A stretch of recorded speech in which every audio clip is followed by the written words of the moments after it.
കൊല്ലത്തെ വ്യവസായ മേഖലയ്ക്ക് പ്രതീക്ഷ നൽകി കൊച്ചിയിൽ നിന്ന് കൊല്ലം തുറമുഖത്തേക്ക് സ്ഥിരം ചരക്ക് കപ്പൽ സർവീസ് ആരംഭിച്ചു.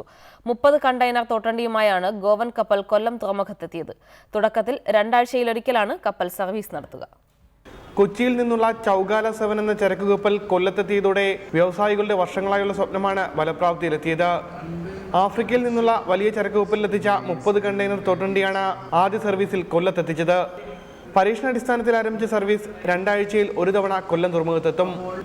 കൊല്ലത്തു നിന്ന് ചരക്കുകൾ തിരികെ കൊണ്ടുപോകാനും സൗകര്യമൊരുക്കിയിട്ടുണ്ട്. NK പ്രേമചന്ദ്രൻ MPയും PK ഗുരുദാസൻ MLAയും ചേർന്നാണ് കപ്പൽ സ്വീകരിച്ചത്. ഇതിൽ വരുന്ന പ്രധാനപ്പെട്ട പ്രശ്നം, കൊച്ചിയിൽ മദർഷിപ്പ് വന്ന്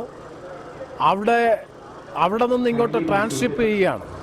അതുകൊണ്ടുണ്ടാകുന്ന 2 ഹാൻഡ്ലിംഗ് ചാർജസ് ഉണ്ട്. ആ 2 ഹാൻഡ്ലിംഗ് ചാർജസ് എക്കണോമിക്കലി വയബിൾ ആണോ എന്നുള്ള പ്രധാനപ്പെട്ട പ്രശ്നമുണ്ട്.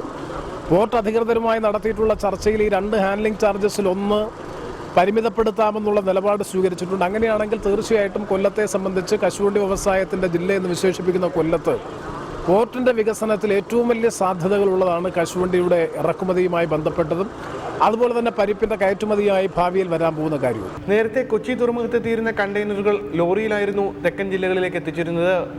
കൊല്ലത്തേക്ക് ചരക്ക് കപ്പൽ സർവീസ് ആരംഭിച്ചതോടെ യാത്രാ ദുരിതത്തിന് ഒരു പരിധിവരെ പരിഹാരം കാണാനാകുമെന്ന പ്രതീക്ഷയിലാണ് വ്യവസായ ലോകം. പദ്ധതി ലാഭകരമായാൽ ആഴ്ചയിൽ ഒരു സർവീസ് എന്ന നിലയിൽ തുടങ്ങാനും ഉദ്ദേശമുണ്ട്. റിപ്പോർട്ടർ, കൊല്ലം.